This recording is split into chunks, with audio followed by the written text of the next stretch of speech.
if it was to happen again, it would ruin me. Like, it would just kill me. Is it true you make a seagull noise better than most? Yeah, it is true, but I can't do it. You'll be doing it. Luke Parker kicked that like bicycle kick goal, and it's just like, okay, I don't belong here. Is there extra pressure with that, or is that just a part of it? That's just how it is. Channel 9 there with like the camera in the face every pick, and it was just like, it's not happening, boys. Like, we've got to be here for a while. Like, as good as I got right now.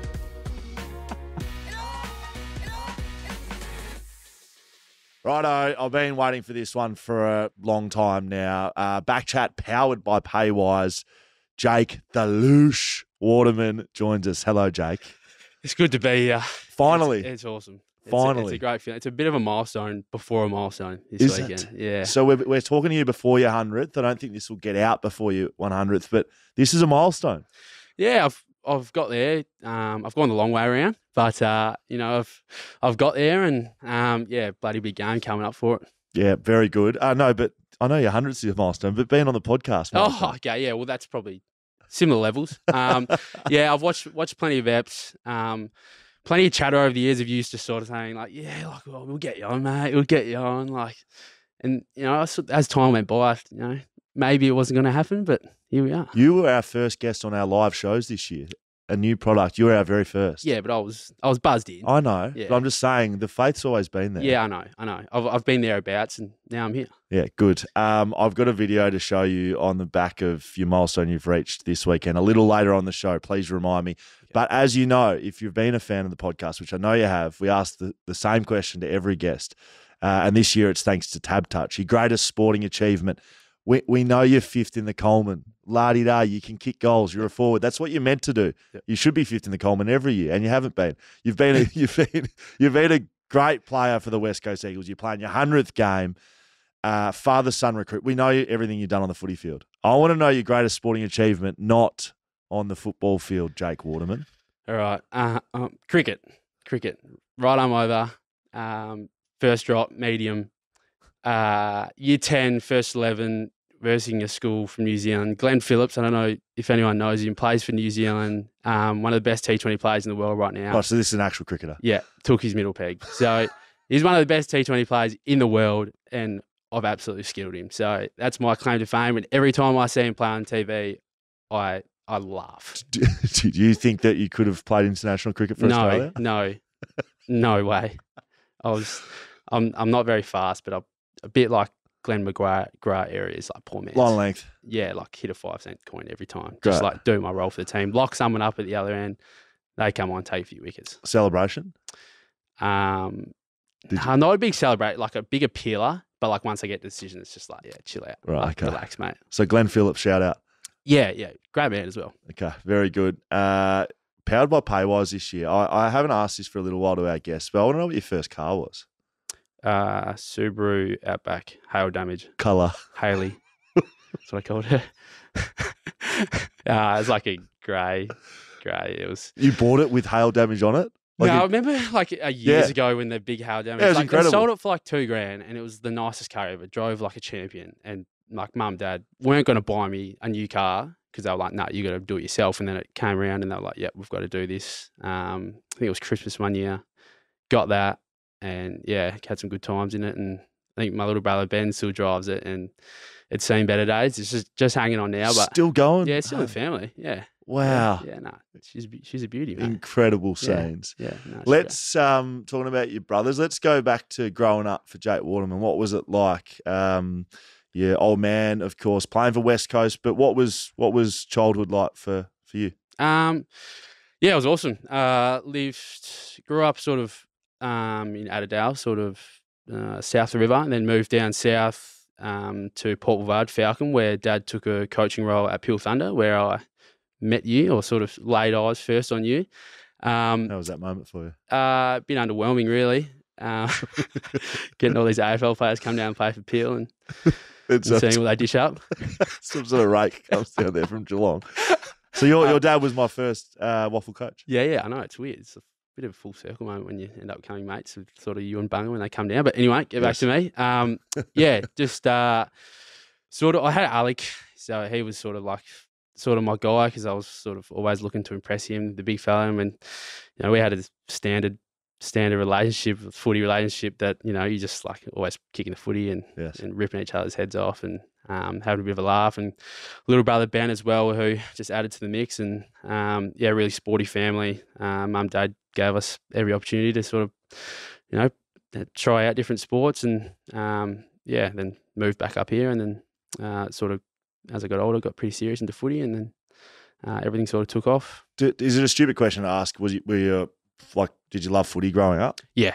No, I've loved it from as long as I can remember. I was never forced into playing footy. It was sort of just like when you grow up in the household and your grandparents' households where it's just memorabilia and premiership medals hanging around and footy's everywhere. It's sort of just, you sort of learn to love it. And I think my love, sort of came organically for footy and it's still with me today. So you see boys with their kids in the rooms now. Were you that kid with your old man?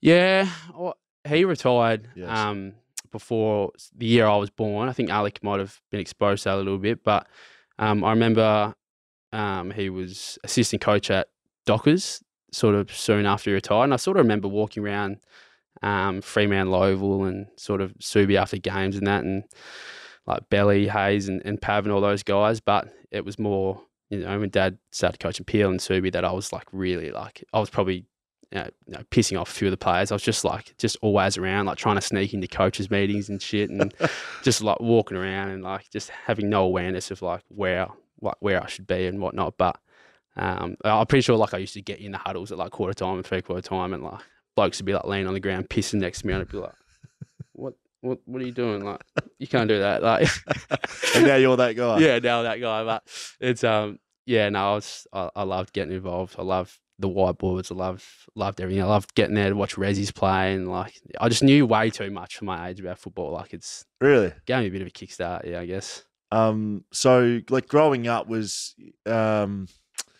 your dad involved in your footy? Like as a kid, was he ever coaching you? Or?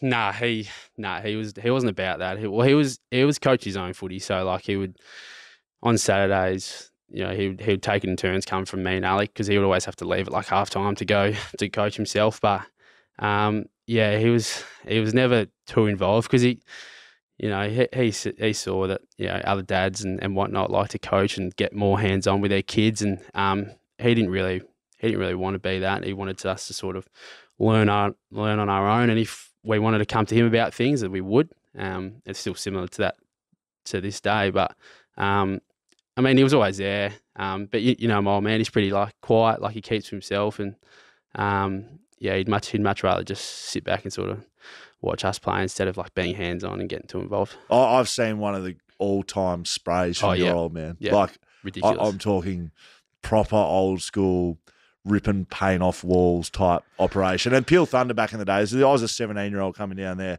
I had no idea what senior footy was like. And Muddy was awesome for my footy. He used to just play me wherever, chuck me in the ruck, kick 5 one day. It was pretty good actually. But he could go, Muddy. Yeah, Ever on the end of any of those? Nah, but like when I heard it or saw it, like I felt it. Like I felt what you guys were feeling. Like even more like he'd come home after game and I'd be sitting there on the couch like looking at him like, are you okay? Like, but I remember it was funny. Like we always like when Peel used to go play like regional games up north and down south, and we'd be listening to ABC. On the radio, and they were always next to the coach's box, and like it'd be like Mark Reddings or something commentating, and you could just hear Dad going like screaming expletives, and he'd be like, "Yep," and Muddy Waterman obviously isn't pleased with the way the Thunder are going at the moment, and like it was borderline embarrassing, but like he just, I think he had that sort of white line fever, and even like I think one Peel quarter time spray, like I was out there, and he pointed at me, and he's like, This kid's under 12s team could be better than what you're just doing at the moment. I'm looking around, like everyone's looking at me. I'm just like, but he got better. I think he became more of like a relationships coach by the end of it, and sort of moved with the times. But that was sort of it back in the day, wasn't it? From all reports, absolutely. Like coaching. Yeah, no, that's it. Everyone did it. I'm just thinking of Well, the Will Minton clip with Rodney. Rocket. Get him off! Rocket. Come now, we can't think. Yeah. Muddy, we can't think. That was like one day at Subi, ran down like screaming at the runner after a game, like, get him off! No shaking hands! Like, I was like, damn. Just played a game of footy though. Get him off! Like, that is so old school. Like, just get over it. Like. That's very good. Given the older brother, younger brother sort of situation with you and Alec, who was a West Coast Eagle and then was reborn as a Bomber, you two would have gone, and Ben, the younger brother. How much younger was Ben than you? He's 4 years younger than me, so a bit of a gap. So was it two between me and Alec? 4. Bit more of a rivalry between you and Alec, and who took the chockies home most nights after a big comp? Big. Well, me and Alec, like fluctuated with like our growth. So like I was always bigger than him. He was really small. I was like a sort of like 12, 13, 14. Yeah. And I used to let him know like I was much more physical than him. I was big, like I was big fatty. And I used to just use the sheer weight of me just to win most battles. But then he sort of grew a little bit and then I was left behind and then he sort of got me back. But yeah, it was, it was more just me, just like he set the standard for me and I had to like figure out how to get there sort of thing. And I always, as a younger brother, you always want to sort of please your older brother and sort of get in the good books and whatnot. And we had a great relationship growing up. And even my little brother, like me and Alec play the footy. Ben doesn't play footy, but he's just like a fitness freak. Like he'd wake me up every morning, wake us up every morning on the treadmill. Like it'd be the alarm, be like douche, douche, douche, douche. I'm just like, this kid's like off his head. And it's probably that sort of work rate, which is like helped me a little bit from my little brother, which is like bizarre, I guess. But well, he's looking up to you too. Yeah, I mean, like, but like at the time, he was like, well, he's 4 years younger than me, 6 years younger than Alec, and he's well beyond like how we were. We were playing footy at high level at that stage, and he was like outworking us by a mile. And it's just like, okay, well, maybe we should start tapping into the little bro. I don't know if we ever did, but I mean, it was great. I used to go watch as many of Alec's games as I could. I still do. It's one of my favourite things to do, watching him playing footy, and used to go watch his Colts games at every Saturday morning down at Claremont Oval and have the stats out, and used to be spewing every time they like shafted him with a handball or a kick. And I used to just get so involved. I loved watching it. And that's so when I got to that Colt stage, it's like when it started feeling good that I was sort of doing what he was doing. I mean, he's been great for me. Did he get to skip his state in under 18s? You're the captain of under 18 WA, is that right? Yeah, I don't think he did. Yeah, man, Rothie, captain, vice captain. Is that right? Dynamic duo, yeah. Josh Rothman, you were captain, vice captain. And no wonder why we did shit. We had such a good team and we come third. We just like, we should have at least come second. You would have had good culture. Oh, mate, we loved it. Like, we had fun. Like, Bakes, Zach Fisher, Griff Lowe, like a couple of absolute all-timers. Guelphy. Yeah, we had some good fun, but that was I played state 15s. I'm the only bloke ever that's gone 12s, 15s, 16s, 18s in WA. That's your chalk it. That should be on your list. No, I'll take that to my grave. Under 12 state first footy. Ever 12s WA team. Under 12s. I didn't even know they did that. Yeah, neither did I until I was picked in it. But I was like I was shit in 15s. We went away, played like 1.5 games. I was literally the water boy. Like all the boys, like I was like the brunt of the joys getting called the water boy. Like asked Rothie about it. It was like genuinely funny, but I was like there for the gag. Wasn't funny for you. Oh, like I was like, my role, I'll take it, boys. Like a bit flat, I wasn't playing, but like I was nowhere near it anyway. And sort of went away after that and like revenge bod, like just went away, worked hard, came to 16s, and then I was like vice captain, like one of our best players, and then sort of carried on. So that was probably like the turning point for me with my state footy, is that like I was just shit, like pure, like just there. Like I actually think I was there because of my name. And then I was like, I don't want to be that guy that just sort of leans on fucking who his dad was. I want to like make something of myself and go hard at this, and sort of turned around. Now, I know you well, and you like having a laugh and you like keeping things very light, but on that note, the family name, like I was researching for this and wondered how you felt about that, either growing up or when you and Alec were taking father-son. Is there extra pressure with that, or is that just a part of it? That's just how it is? No, probably what I was just talking about around that age, I reckon I felt a bit of the pressure. But I sort of saw Alec go through it first. So like I was sort of experienced it secondhand, so I was able to deal with it more myself. But I've never really felt it too much since like 18s and stuff. I never felt it because your name gets thrown up as father son because they just like froth the draft prospects at that age. So since I've been picked, I've never really felt it. Pick 77. Last pick in the draft. Yep. Alec was picked 76. Bullshit. Yeah, no. And you know about it Yeah, too. I know. I was filthy. No, it was a long night, that draft night. What was that like? Awesome. It was great. But so I'd nominated as father son, so I knew I was going to go somewhere. So it was a good like relief. But I was the nature of sort of the how it works, the process, that sort of unless you're going to get a bid in like the top 20, 25, it's sort of just like no clubs even bother because like a lot of like father son, when other teams bid, it's just to shaft the team that's got it just so that they have to cough up more points. But yes, yeah, once I got past sort of like pick 30, I was just like, yeah, lads, this is going to be a long night. I had like Channel 9 there with like the camera in the face, every pick, and I was just like, it's not happening, boys. Like, we've got to be here for a while. Like, put the camera down, go for a drink. Did you tell them that? I was just you like, were sitting on the couch waiting. Oh, mate, it was ridiculous. But I saw Rothy got picked up. I think it was like pick 35, and I was like, him going to West Coast, I was like, yes, like one of my boys, like this is going to be awesome. So that was great. And I think everyone in my house like went more crazy when Josh got picked up because they were just like, yeah, Jake's going to have a mate. Like, it's cool. Because Alex finished the year you got drafted, right?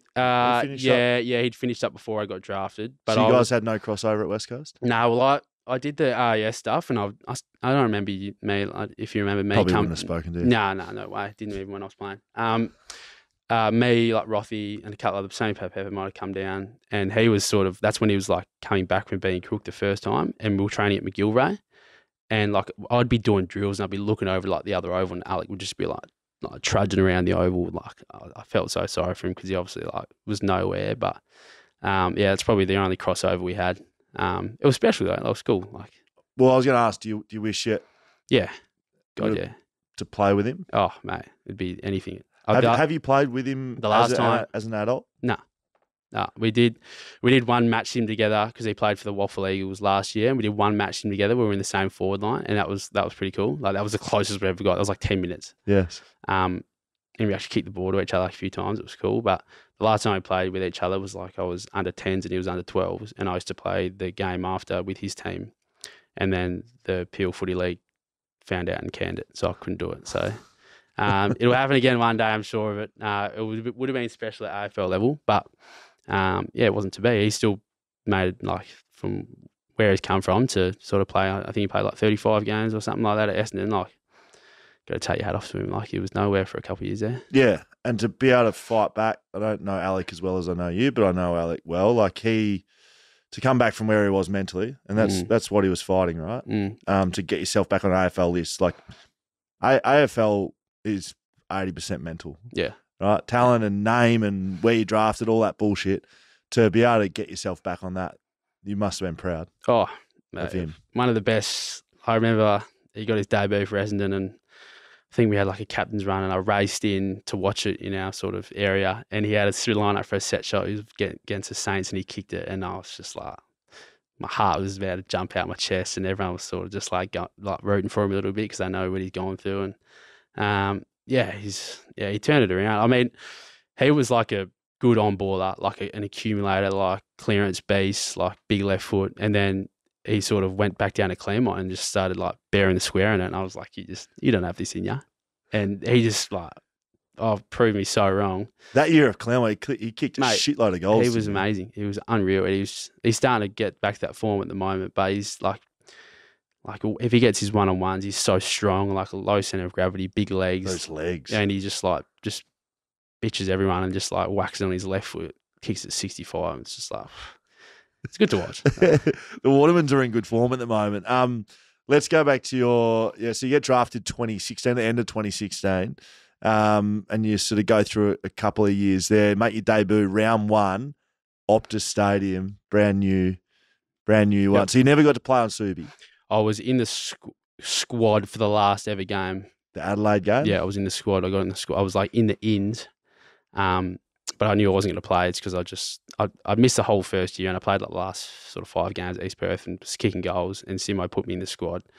but I wasn't going to play. And then I was just getting, my phone was blowing up, and I was just like, sorry, not playing, just in the squad. And it was like a bit flat because I was like, why? Why? Like, don't get my hopes up. But yeah, I know. Like, I would have loved to have played an AFL game in Subi. Like, it's just nostalgic for me going to so many games growing up. Yes. But yeah, round 1, 2018, first game at Optus. Watched Buddy kicked 8. You would have had a good seat to that. But that was just a cool experience. I did have a good seat. Yeah, he was amazing that day. Yeah, that was like a cool thing, like first ever game at Optus. Like, not too many blokes can say they played in that. No. And we spent that whole pre-season building up. We're going to win round 1 to make it the Fortress. Yeah. And to be fair, we actually played all right that day. Like, we weren't favourites. No. And, I think we were like 3/4 time, we might have been like a goal down or something. And we only lost by like 3 goals maybe. Literally, Buddy just got a hold of us. Yeah. And plenty of sometimes teams have been able to say sometimes you just got to be like, Luke Parker kicked that like bicycle kick goal, and it's just like, okay, I don't belong out here. But that was cool. That was a great experience. You played 16 games in your first year. Oh, sorry. 18, yeah, 16. Yeah. You played 16 in the first 18? Yeah. And you came back in the season a bit later?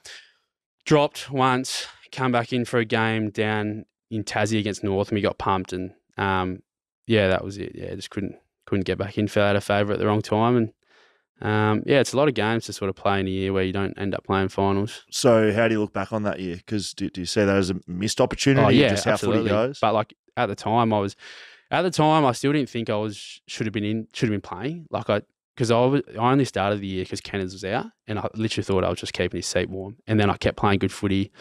He come back in. I sort of moved up to half forward and played like a bit of a role up there, and we went on like an 11-game winning streak, and that was just like awesome. Like we just knew we were going to win every week. And then Kennedy, Darling, LeCras, all injured. Forward line changed a little bit. Struggled for a few weeks, lost form, and then once they all come back in, Simo sort of changed the look of it a little bit. But yeah, looking back on it now, I don't know how I dealt with it so good.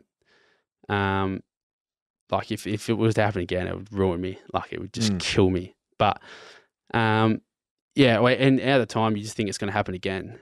And to be fair, I reckon in 19, like I felt like we were better. Like I just felt like we were much more, like we'd gone up another level. But obviously some shit happened at the end of 19, which sort of killed us a little bit. But yeah, it was a cool thing to be a part of. Like I love the week. I love the celebrations after. I love seeing, guys like you and Kenners, Lecker, Bunga, everyone, like my heroes, get like a lifelong, like achieve a goal, which was winning a premiership.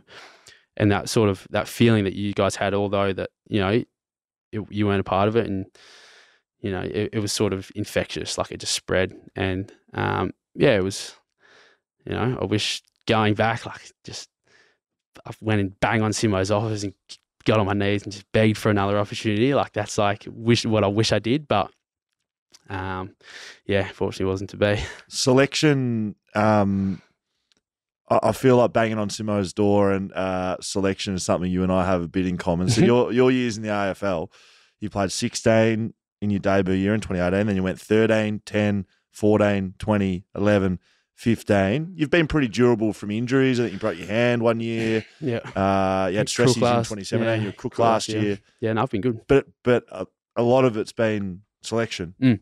So how do you look on those situations? Like how do you? Well, you talk about how you deal with it, but I feel like with selection, sometimes you deserve to be dropped. Like you just know that you weren't good, or you need form, or you need to go back and find some form. And then sometimes, which you sort of feel that like you should have been in there. You should be playing. And yeah, I sort of for a couple of years there, it was just like in no man's land with like my spot. I'd play waffle and play forward and dominate, and then I'd come up to AFL and sort of play high half forward. And anyone who plays that role, it's just like you're lucky to get 10 touches and a goal. And it's just like a compliance role. We just up and back.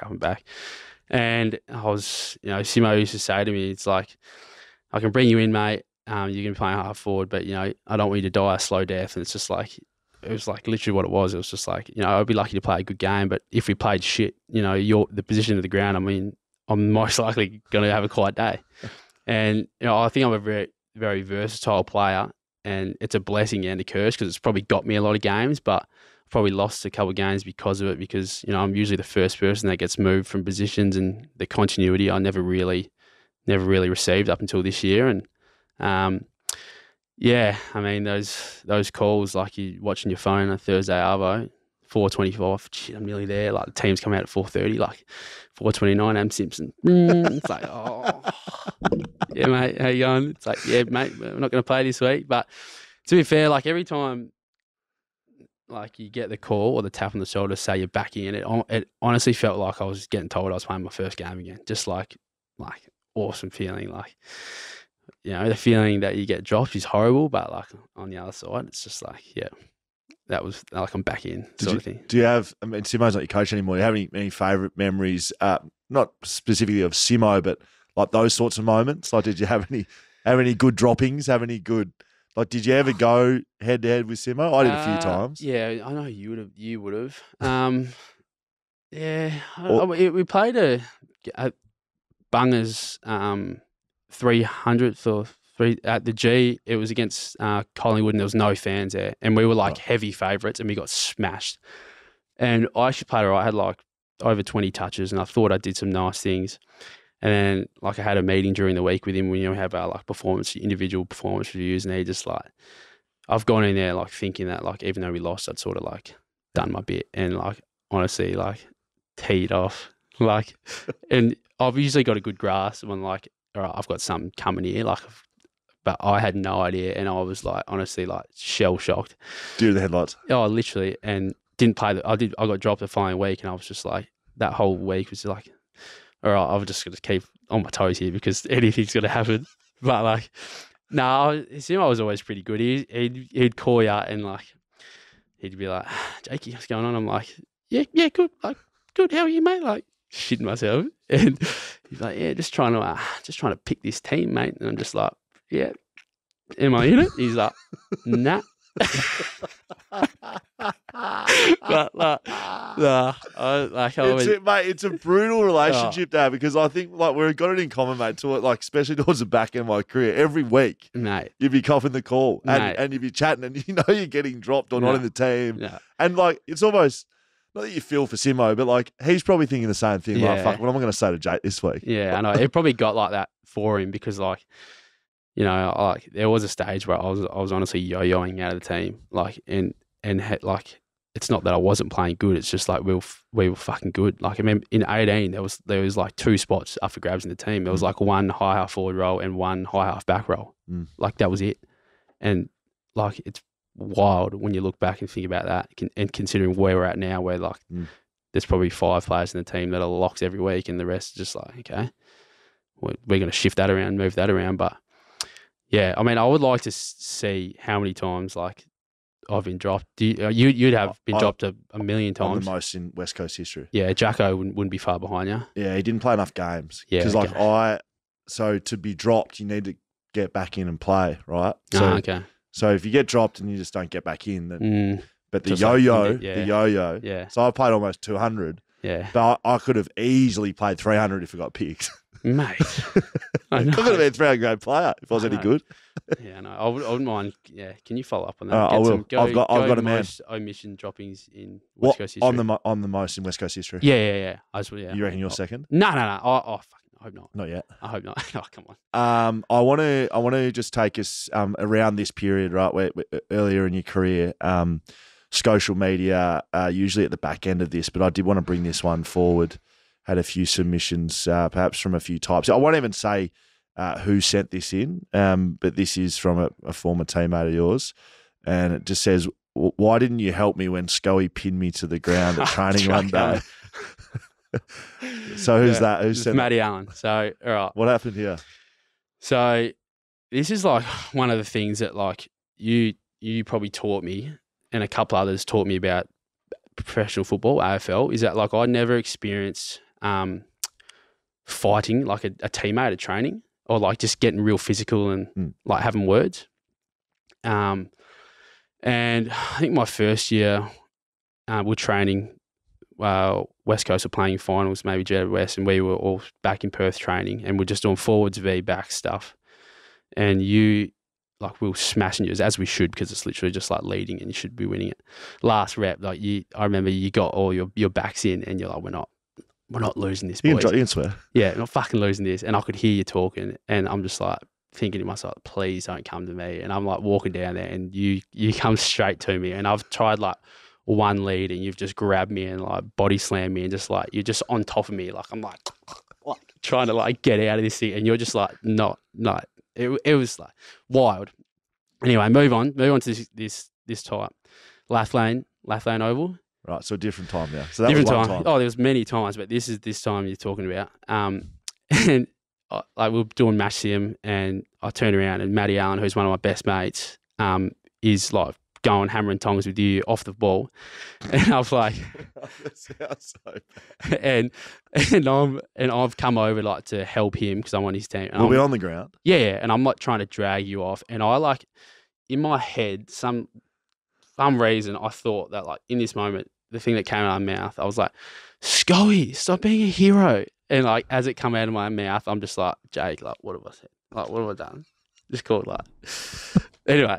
You fucking hero. I know, I've called Scully a hero, and like I don't know Scully at this point. Like we don't have a great relationship. And I remember just walking back to Subi. I was going back to Subi, and I was walking around the corridor, and someone asked, you probably don't even know this, but I was like, might have been in the physio room, and you're like talking on the phones, and someone's asked you like, how are you, mate? And you're like, yeah, not bad. Jake Waterman called me a hero, but other than that, all good. And I'm just sitting there, like, you don't know I've heard this, and I'm just like, oh my God, like, oh, no, I'm done.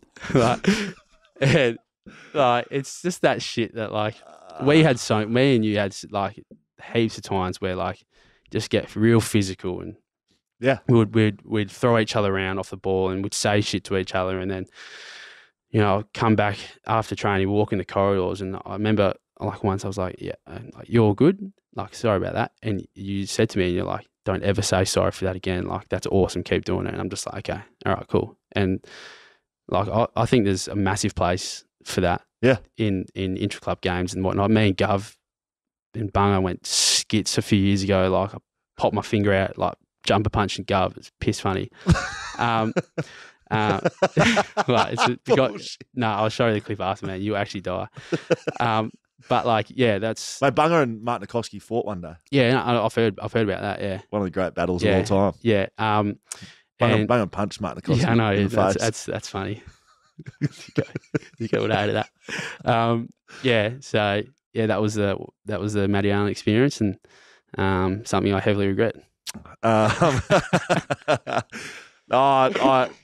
Mate, the biggest barneys I ever had were with my best mates, because, like I said, like we had that conversation in the corridor. It's like, what are we talking about? It's on the field, mate. Who cares? Yeah, doesn't matter. It's good. You had talked about Josh Rotham, your vice captain at WA, but you have had a really good group of young guys over your sort of career. Like you've had a good group of blokes to come through the footy club with, and one part of that I think West Coast does well with trying to put together programs and situations where you guys can build together as well. Just wondering on your reflections on the trip to Cambodia in 2019.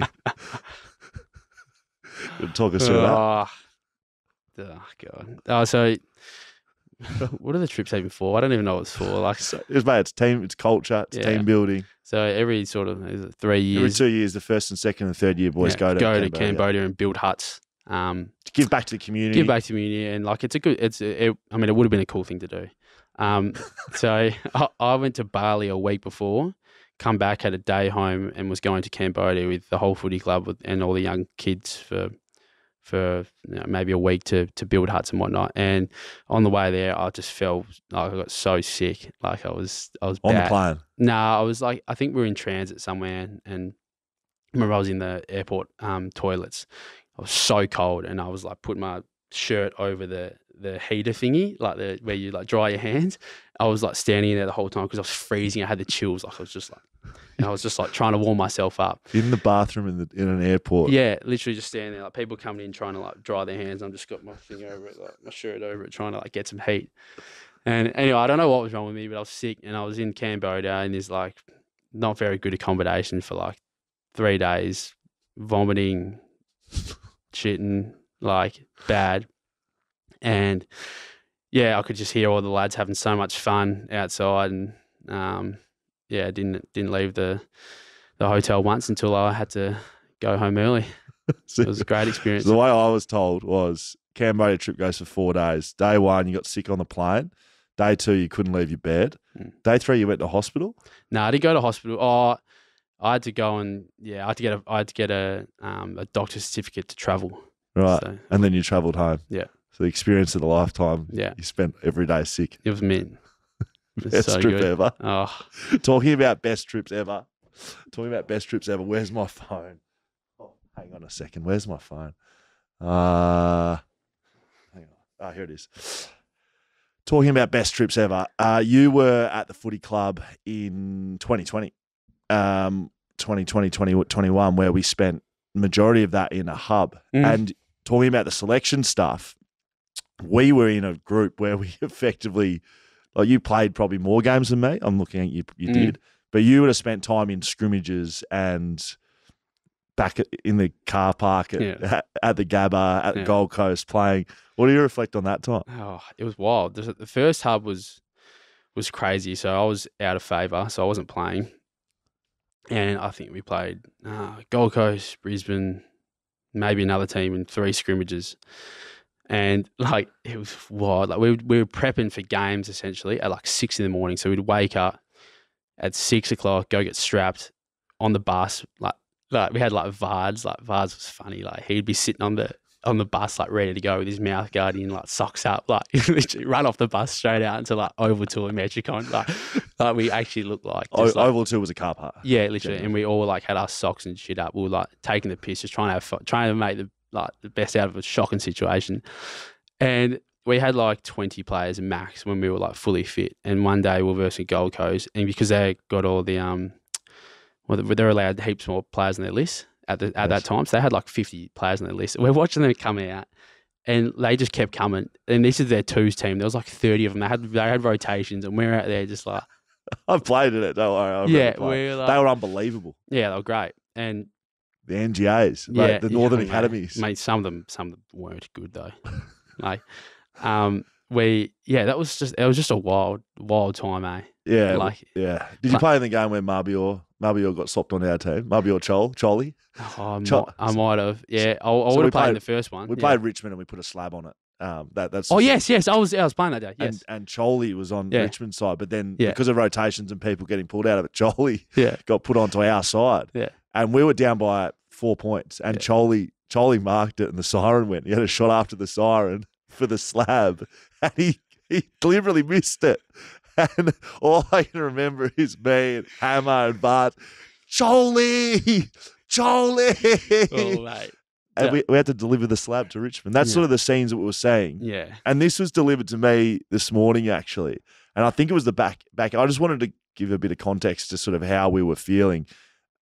You may not have been sort of in your best areas, I don't think. Hopefully you can see this, and I'm going to play it into the microphone as well. Or maybe you can. I'm going to play this along. Yeah, look, that's enough for me. I'm done. I'm cooked mentally, physically. Just can't go any longer. It's been a journey. I've had boys. And look forward to the next phase of my life. Any questions? Nah. That's how I feel, man. I think that's before we left for one hub. I just saw like it was all set up, and I just went and sat down and he walked over and filmed me. It's a little early retirement. It's very good. You got to play with some, and you still are playing with some great forwards, and probably that around the selection sort of chat we were talking about before. Josh Kennedy and Mark LeCras jump off the page as two guys that would have had a lot to do with your career and how you form. What are some memories and stories you have about those two boys? So they were sort of like, I was a diehard Port supporter when I was growing up. What? Yeah, we talk about it a bit later. Or Peel colours, like it just sort of like I just went that way. Okay. The Thunder and the Power. Yeah, great. And then once I got to like age 16, where like playing AFL became like potential there, like not far away. I always used to Dad used to send me to West Coast games, and he used to tell me to like not watch the ball, but like watch off the ball, watch LeCras Kennedy when the ball's at the other end of the ground. And I used to do that, and I used to just like be in awe of like how hard they would work, what they would do, like the tricks they would do to get the ball and whatnot. And, you know, them two sort of became like my idols. Like I'd like have them as my like screensaver on my phone and shit, like like newbie stuff like that. And then to get on the list and play AFL and become like great mates with them, they looked after me really well. They sort of took me under their wing to try and improve me. And I only really had Lecker for 1 year, the 18-year playing with him, and he was sort of ruthless in the way that he sort of like what he expected of you as a forward and a young forward. A young forward, and you like sink or swim with Lecker. Like there's just no time for like if you shit, fuck, like literally this week, because he didn't have much empathy for like people who weren't good, because he's just a gun, and like he doesn't understand how people aren't high good. standards. Yeah. And Kenneth is a bit different. He's a bit more nurturing, but Lecker taught me all the sort of phone box stuff about being a high half forward. He had the best moves ever as like that role. You'd have played him many times where he just finds space out of nothing. And you know, Kenneth was just like a brute. Like his work rate, and he's the best power like endurance athlete ever. He would like some of the sequence of plays, he would just be working his tail off. There's no way defenders can keep up with him. An animal. Like especially at Subi where you used to move the ball so like end to end with ease. Like I would just hate to be a defender playing on him. He would just take the piss out of you. And he was my mentor for years, and one of my great mates now. And you know, there's them too, and then there's guys like Cripper. Like Cripper's probably had the most influence on me, really, because you know, he's sort of set the bar in terms of work rate and commitment and sacrifice to actually becoming a great. And I just like adore the way he goes about it, because it's just like it's never about him. Like he doesn't want any spotlight. He just wants to go out there and work hard and sort of, you know, do his bit for the team. And probably those three blokes are with JD, and even like Bung, guys like yourself, Gov, TB. Like I've been so lucky to learn a lot off from great players and coaches. Yeah, we've had some good players play for the club. So those sorts of blokes, when you're competing for spots as well, how difficult is that with Josh Kennedy, who's top 3 players to ever play for the club, but he's playing in your spot?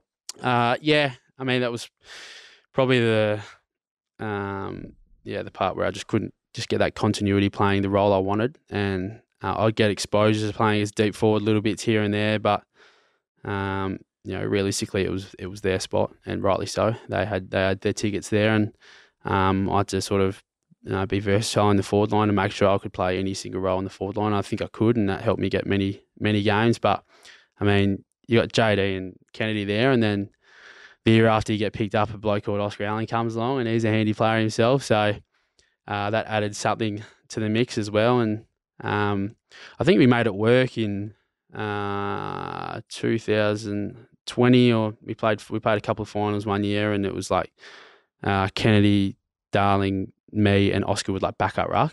So like we sort of found a niche for half a year there. So the whole time that we were all at the club together, we made it work for half a year, I reckon. And the rest of the time, it just like, it was like unattainable. We just couldn't get it going. It's just, unfortunately, that was just the way it is. And when you've got 4 blokes wanting to fly and wanting to sort of be the man, I wasn't trying to be the man at all, but it's probably them 3 trying to run and jump at every ball. It's hard to make that work sometimes. But how sick did you get last year? Yeah. Like how sick were you? Like there's ulcerative colitis. Is that right? Yeah, inflammatory bowel disease. Yeah. So were you, Cambodia sick? Miles worse than Cambodia. Yeah, so how sick were you? Yeah. Were you close to giving the game away? Oh, like you think about it, in the midst of it, I was like, I just want to be a happy person again. Like I lost like 12 kilos in sort of as many days, sort of, just like it was bad. Honestly, I was in the hospital, like looking at myself in the mirror, and I just like in the short amount of time, I'd lost like all my muscle, everything.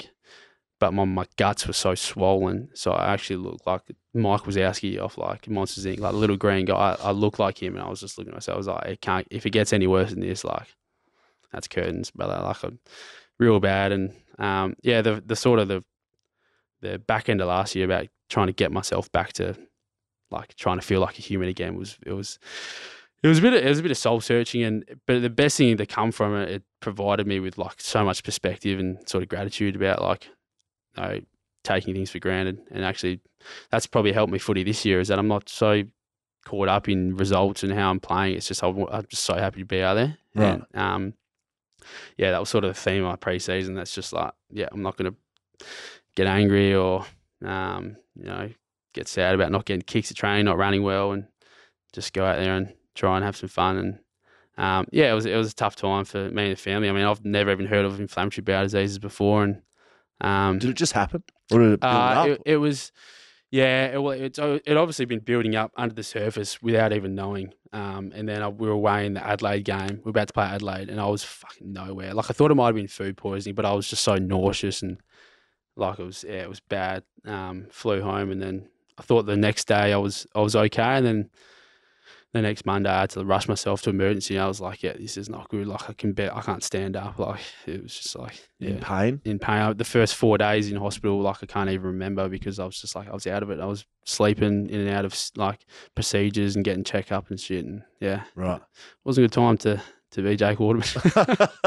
It's good you can laugh about it now. Yeah, laugh or cry, mate. Yeah, well that's it. So, what did you do then? So it sounds like you shifted your mentality a little bit, which people look at your year this year, and not me, but people look at it and go, "Oh, where's Jake Waterman come from?" I tend to think you've, and I say this in front of you, but I say this, as much as I can. I think you've been actually the player you are this year for a long time. Hardworking, good kick at goal. Contested marker. I used to fucking hate. The reason I used to fight you at training, I used to hate playing on you because you were fit and you could run up and down. You were JK, but just like a little bit more agile at times, sometimes. And so I used to hate playing on you. So I think you've actually been the guy you are this year that everyone's seen, maybe for a little while, but maybe your mindset shift 5% of maybe the pressure putting on yourself came off a little bit. I reckon that's probably a little bit, but playing different roles. I mean, playing closer to goals, obviously. Lock down a little tiny bit. Thank you. Playing closer to goals, you're more chance to kick goals. And I think sort of the first sort of 6 games of the year when Oscar sort of got injured, I went deeper and I was only sort of kicking 1s and 2s, but I was like getting heaps of shots. I just wasn't finishing them. So they could have easily been like 3s and 4s then. And then I sort of hit that patch where I was kicking heaps, and then everyone's like, "Oh wow, like he's killing it. Like where's this come from?" And I'm like, I think I've always been this good. I think the opportunity to play the role that I was actually drafted in helps. And when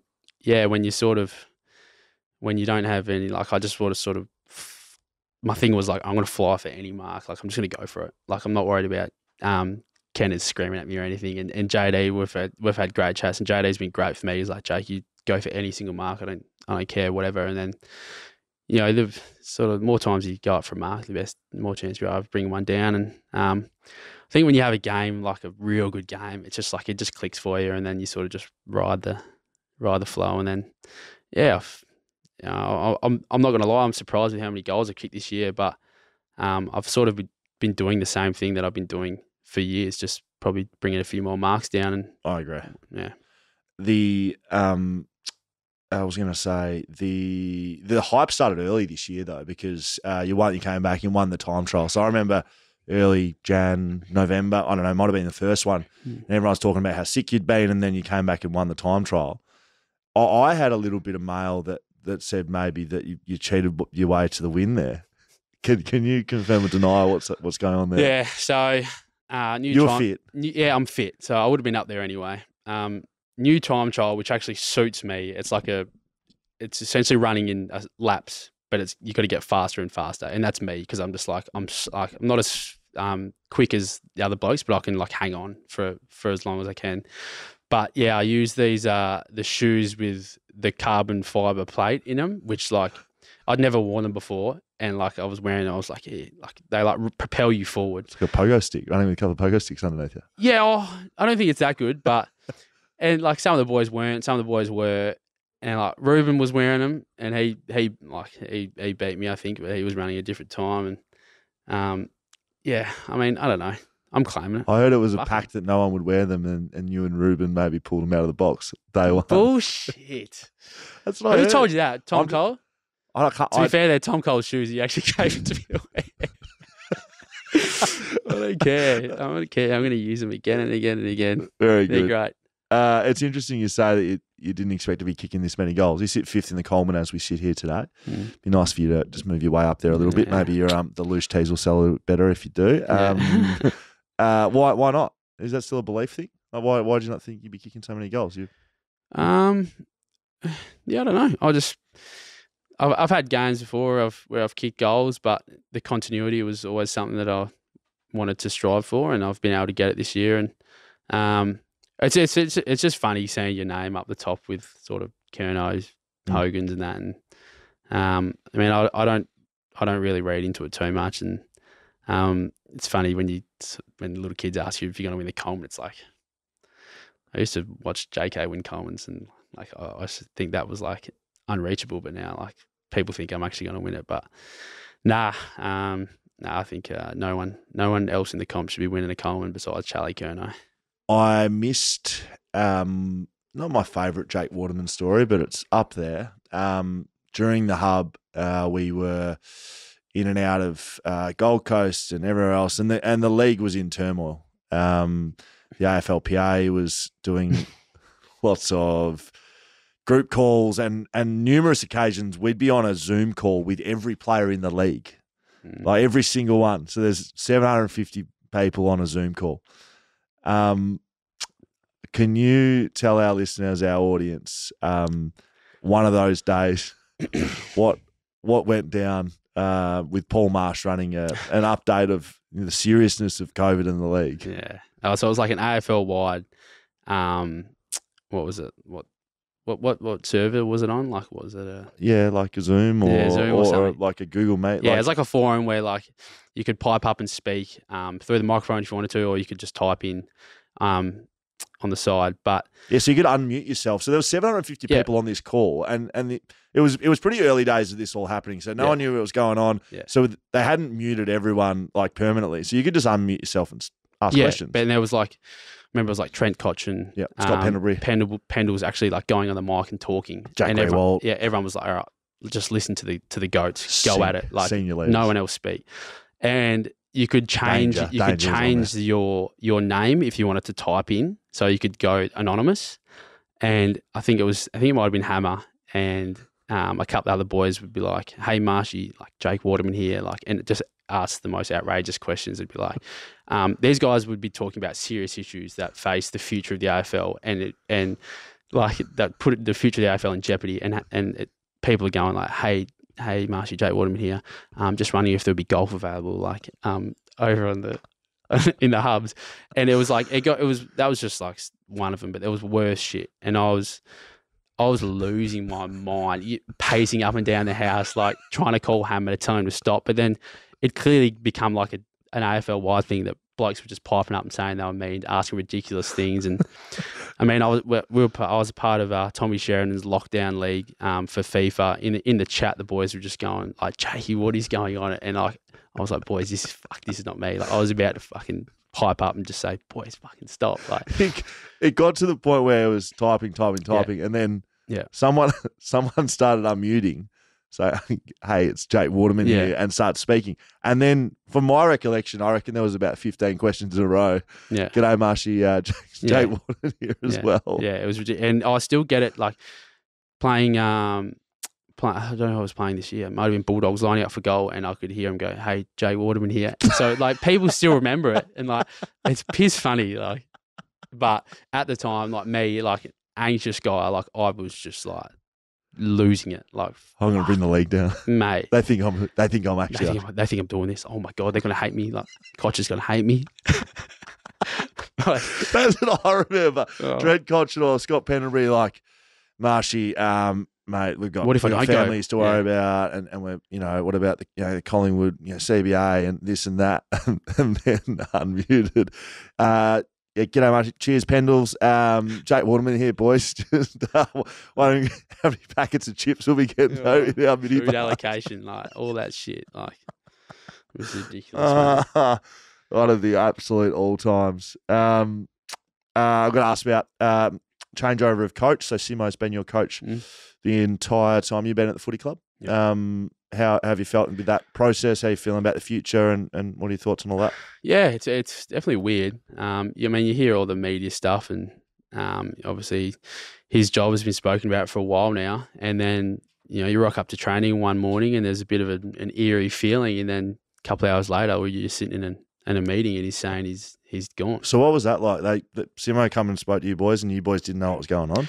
I spoke to a couple of lads, and they said maybe there was a couple of rumours, but no one really knew what was happening. Yeah, well, there was it was just different because we had an itinerary for the morning, and like things were getting pushed back after push back, and then like as players were just going like, what's going on? Are we going to train today or what? And then we all got summoned to the lecture theatre, and then it was weird. It was like there was so many people packed in there, and for like 5-10 minutes, no one said a word. And then Simo just rolled in, and we sort of knew what was going on by that point.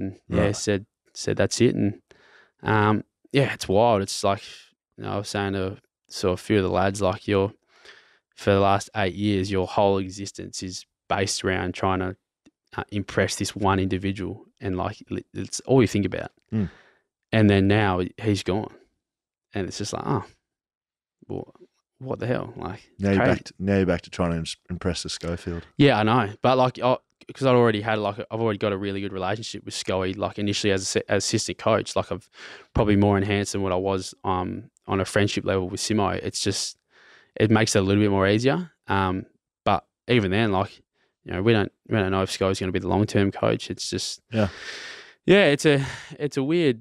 You see it happen at other clubs where they the coach goes and they have interim coaches, and now it's finally happening to us. It's like sort of how they feel, but it's a weird time, and just a couple of different outlooks from Scully, just to tweak a couple of things, but it's all sort of relatively similar. I want to finish you off with a bit more lighthearted little chat.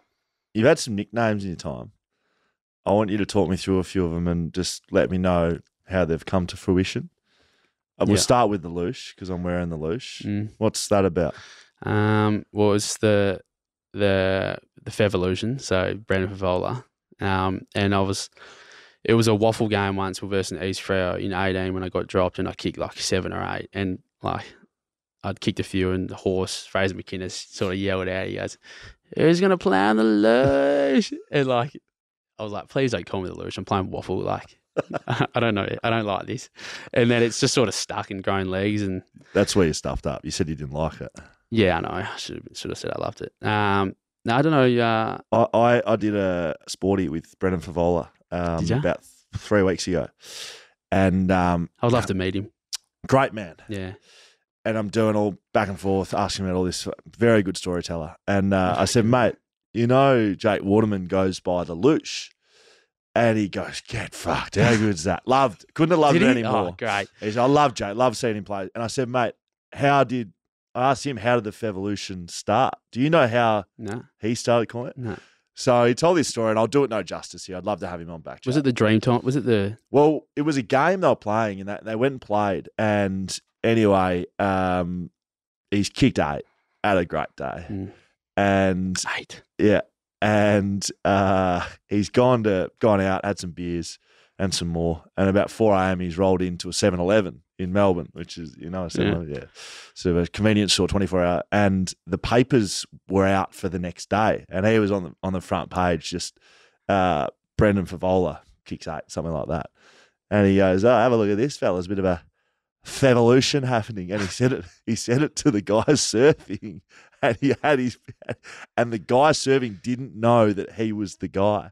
And so then he started calling himself the Loosh off the back of that. That's great. The Mud Flap. The Mud Flap. Who calls him Mud Flap? Fair few people call him Mud Flap. Yeah, sort of growing legs a little bit. There's a potty ran by a few Melbourne boys called like the 100K podcast. It's like a... like the lads a lot. Yeah, they're good. I've never met them, but I listened to a few. I spent the entire gather round with those lads. Are they good fellas? You saw me on Sunday or Yeah, Monday. yeah, of you that weren't gathering. great. Yeah, cool. Yeah, so they call me Mudflap. What other names have I got? G-Train? G-Train's funny, yeah. Snake was Yes, no. one of them. I'll throw these ones out. You probably don't have to explain these. I don't want you to explain them, but Booney, Chimp, and Banana Boy I got sent through.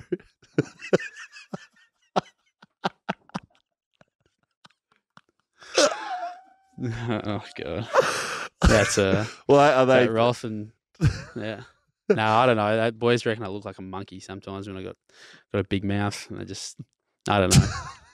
It's mean, but Babs, Boons. I don't know why I hang out with them. Nah, yeah, I don't really. Yeah. Very good, mate. That's enough questions from me. I want to ask you some questions from the people Yeah, on let's go. social media, social media. You know how this goes. Mm-hmm. Number one off the rank, Dan Const. Mm-hmm. You did ask where Dan was. Yes, I did. He's in America. Good on him. Jealous. You Hi, Dan. were surprised that Dan's my age. Yeah. You thought he was much younger than I was. Little cousin or something.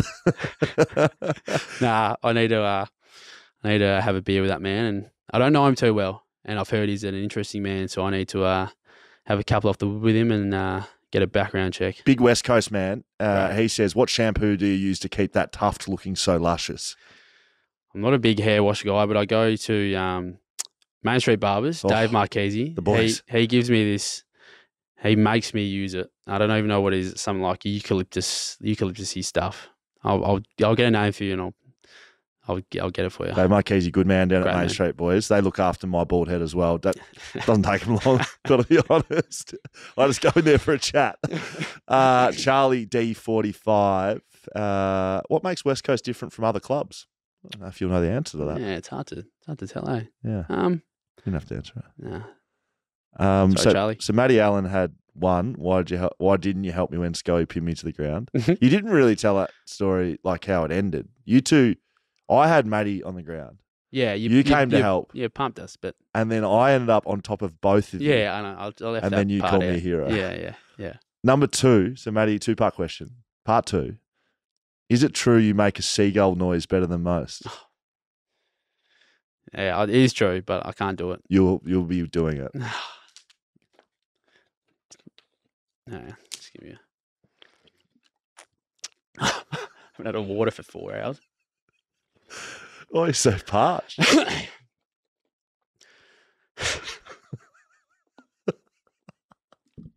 Don't worry, we got all day, mate. As good as I got right now.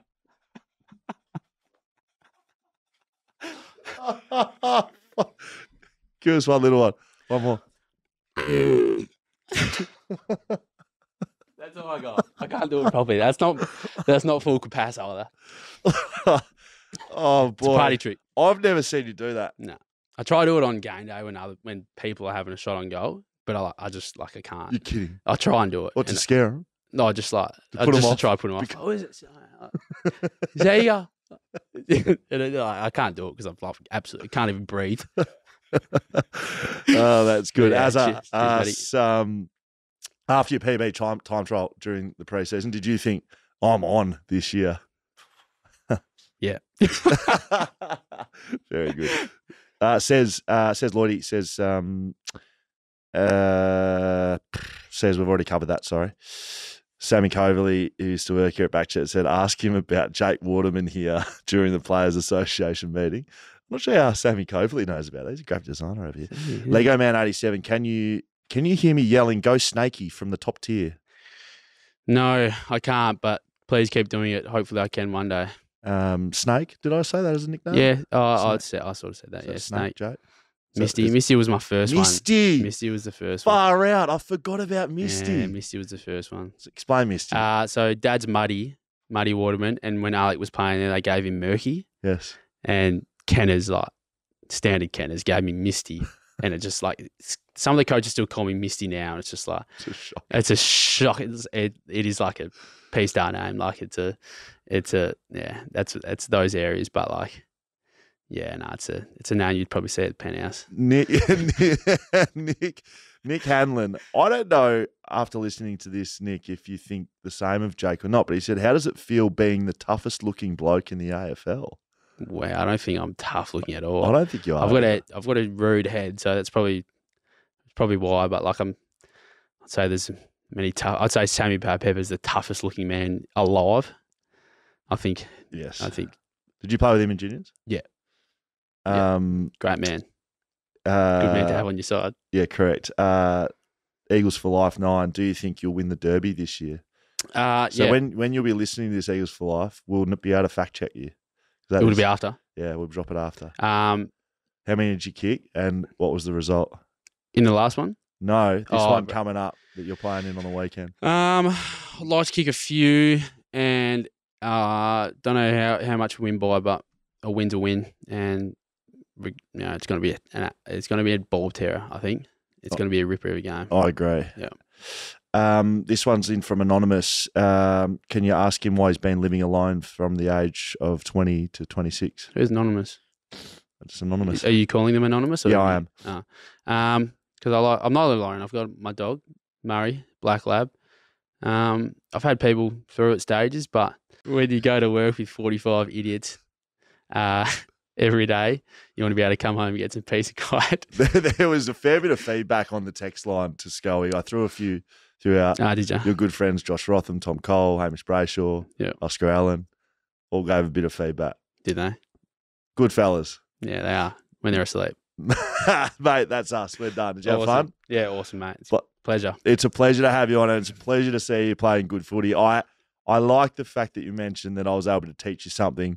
Do I like that you said that I just taught you about fighting your teammates at training? I know what you meant. You taught me a valuable lesson. That's good. BackChat _ is us on socials. BackChatStudios.com.au. Big thanks to our sponsors, Paywise, ID Athletic, Whippersnapper Whisky, Mumba Digital, TABtouch, Shelter Brewing Co, Leaderville Precinct, Camera Electronic. And we are going to get one more story from Jake Waterman over at Patreon for our Cage listeners and viewers. You've saved up your very best. If you want to become a patron, jump on to backchatstudios.com.au. Good luck in the Coleman this year, mate. Thank you. Appreciate it.